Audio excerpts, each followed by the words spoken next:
right, everyone. Hello, welcome.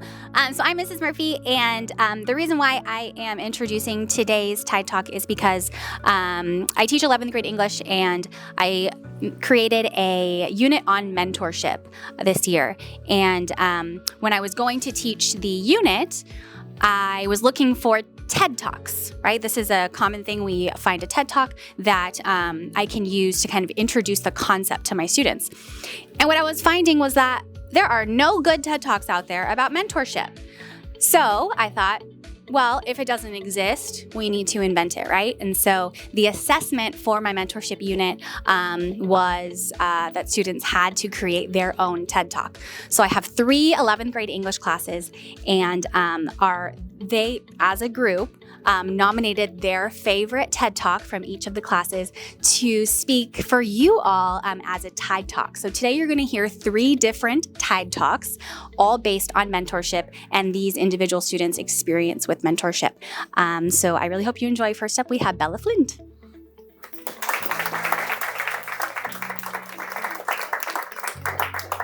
Hey everybody, how we doing? Wow, you guys all seem really pumped for this. Yeah, well, anyways, my name's Bella, and I'm a current 11th grader here at Legacy, and I'm here to talk about mentorship. Miss Murphy introduced to us a new unit called Mentorship, and she explained to us 11th graders that we were going to be paired with 8th graders, become their mentors, and meet with them over the next couple weeks, and that we also had to find our own mentor and do the same. But little did I realize the true benefits of mentoring, and that's what I'm sharing with you guys today. Now, I want to point out that there's a big difference between being a mentor and being a mentee. Now, I have 2 amazing mentees, but when it came to first meeting them, I was super nervous.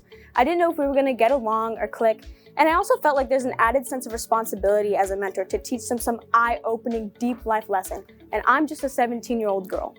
But I quickly realized that that's not always the case. But being a mentor has also changed my perspective and outlook on certain things. In my very first conversation with my mentees, I got to learn about their hobbies. It's just such an inspiration to see these young girls know what they want to do and go after it with immense dedication. It's an inspiration to someone like me, so that I can find what I'm interested in and go after it just like them. So that just goes to show that even as a mentor, you can learn things from a mentee.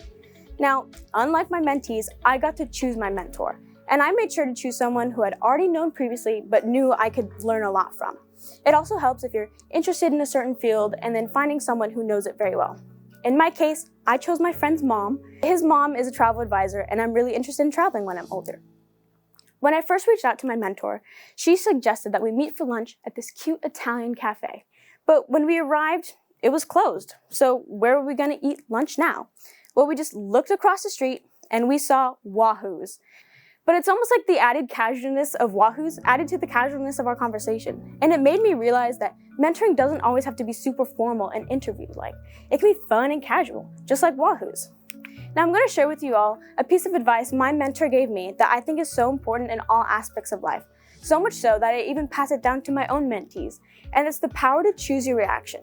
When you're dealing with difficult people, maybe someone you've never even met before, and they're just being mean and rude for seemingly no reason, chances are it has nothing to do with you and everything to do with them and what's going on in their life, and they're just projecting it onto you. So in that moment, you can choose your reaction. You can either reciprocate the energy back, be mean and rude towards them, which ultimately won't solve anything, or you could choose happiness, kill them with kindness. This can de-escalate the situation and lead to a happier lifestyle. So choose happy. Lastly, I want to challenge you all to think of someone in your life that could be a mentor, maybe a parent, a sibling, a friend, just someone who seems to give you really good advice and who really wants to see you succeed. Now, next time you see that person, really listen in on what they have to say and show them your appreciation. And if you have the chance to be a mentor, take it. Chances are you're going to learn something in the process. You may be a mentor now and don't even realize it, maybe to a younger sibling, a neighbor, a cousin. Just remember that mentoring doesn't always have to be super formal. You could always be like Wahoo's and keep it casual. Thank you.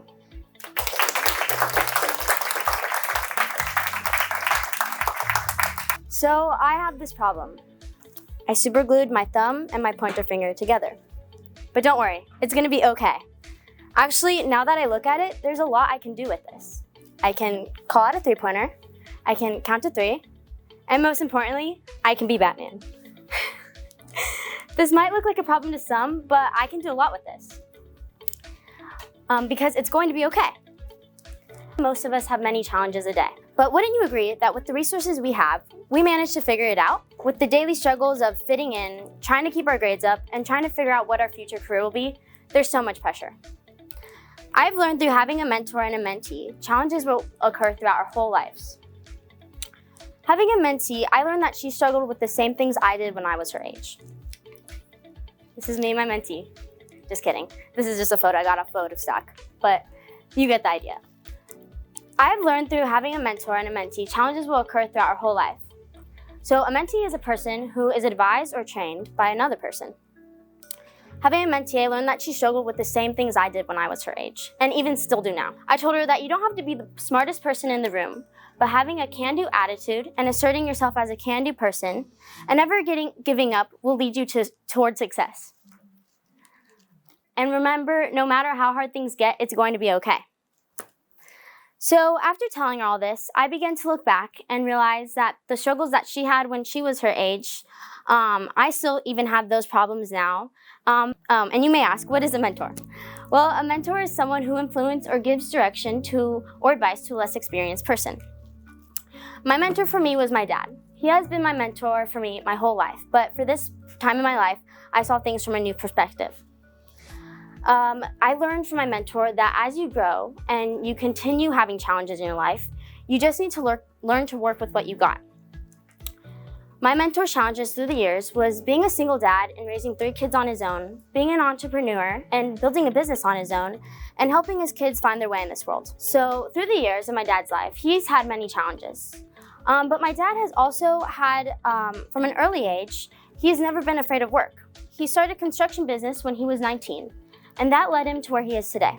His idea on things was to never give up, always be positive, learning to adapt, solve, and overcome challenges. And the most important thing is no matter what you do, be happy whatever your circumstances are, because it's going to be okay. So what do I take away from this? Some problems are easier to fix than we thought. Look at this. If you just add a couple of drops of acetone to it, problem solved, right? So, meaning if you have the right attitude and positive mindset, most if not all problems can be overcome. 97% of the things we worry about never actually happen. So think about that when you have a problem. They might not immediately go away, but you can bet until they do, you're going to be okay. I can see that you can learn from other people that teach you, and even people that you want to teach. Being a mentor and having a mentee, I learned that people can rely on me and I can rely on them. So knowing that when real problems occur, remember it's going to be okay. Because I know there's always going to be someone in my life to help me, and there's always going to be someone to help you. Thank you. Okay. Hi guys, my name is Marissa Sanchez and welcome to my Tech Talk. Today, I'll be talking about mentoring, specifically my mentor-mentee experience and relationships that I created. So when I first heard the prompt for this project, I wasn't really too worried about it. All you have to do is sit down and have a conversation with someone. And I love to talk. I was worried about that awkward lull or pause in conversation that you have with someone. When you're having a conversation and it just suddenly stops and you don't know what to say. That was my one fear going into this. So my thinking was, as long as I kept talking and talking, then nothing could ever go wrong with my mentor or mentee while we were having our conversations. I realized that throughout this process, I was completely wrong. Sometimes all you have to do is just sit down and listen, and that's the best way that you can get out of your experience. My mentor's name is Mrs. Ezekiel. Mrs. Ezekiel is currently a teacher here at the school. I already had a prior relationship with her, and she's one of my favorite teachers here at the school. Ms. Ezekiel actually runs a small toy business on Etsy, as you can see here. Me and my sister had been looking into creating a small business for a really, really long time now. We love to make jewelry. I was thinking, if Ms. Ezekiel could do it, why couldn't I? So I approached her and asked her if she could be my mentor, and she agreed. The first day came for me to have my first meeting with her, and I was really, really nervous. I had a list of questions all prepared, and I didn't even get through half of them. Not in a bad way, though. I would ask her stuff like, where do you get your supplies? How do you buy your materials? What's your inspiration? And she would spend 8, 9, 10 minutes answering just one question, showing how truly passionate she was and knowledgeable about what she was showing me. And I realized that once I got sit down and talking, that I didn't always need to be doing the talking to have a successful relationship with my mentor. All my worries melted away, and I just sat down and really listened to Ms. Ezekiel. Now, let's move on to my mentee. So, when I first heard that we were gonna have 8th graders as our mentees, I was absolutely terrified. because 8th grade mentalities and 11th grade mentalities are completely different. My one fear is that my mentee would not respond to me. She wouldn't answer my questions. And that's exactly what happened. Every single time I would ask her something, she would give me the same response. I would ask her, what's your favorite food or what's your favorite color? And I'd get, I don't know. She knows it, but she just wasn't opening up. We sat in silence. For once, someone had shut me up. I had no idea what to say, no idea what to do, and I just sat in silence in the classroom until the end of the period. So we decided that we were gonna do a small group with other 8th graders and other mentees. And I saw that once we sat down with her friends, she got a little bit more comfortable. When she was with her friends, she started talking about herself, and little by little, I saw that helped her. So we decided to keep on doing this for the rest of the mentee mentor experience. The more that she took charge of the conversation, the much more comfortable she got. The more I sat down and just listened to what she had to say, the more she could express herself. Little by little, week by week, I was able to get to know her and connect with her. Though as of right now, I don't think we're best friends, I know that I was able to get to know her just a little bit better, and I was able to connect with her. I realized that once I stopped blabbering and once I stopped poking her with so many questions, then we could get the best out of our mentee-mentor experience. Through this whole experience, I realized that the less I talked and the more I listened, the more I could get out of this experience. Does anyone have any questions for maybe any speaker in particular or just for the group? Over here. This is for Marissa. I noticed that you were talking about how listening kind of helps you like absorb all the information. How has this kind of affected other relationships in different aspects of your life?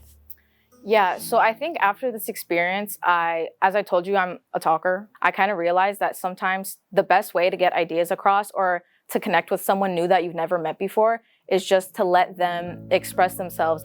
It allows them to just feel much more comfortable if they're kind of in charge and they're just kind of talking about stuff they like, they experience. So I've realized that, and with new interactions that I have with new people I meet, I try to keep that in mind. So what specifically do you look for in a mentor? So it's like for anyone, if you're like thinking of getting a mentor, just like look at what your interests are and maybe what you're kind of interested in, and then finding someone who knows it really well and just someone that you think you can connect with. Do you believe a strong relationship between the mentor and mentee creates effective cooperation? Yeah, I think definitely, because I think I saw lots of other people in our class that were kind of struggling to create that relationship with younger students because they didn't open up, or they just kind of, as soon as they saw that they didn't have anything like initially in common, they were like completely closed off. If you could restart your mentor interaction, what would you do?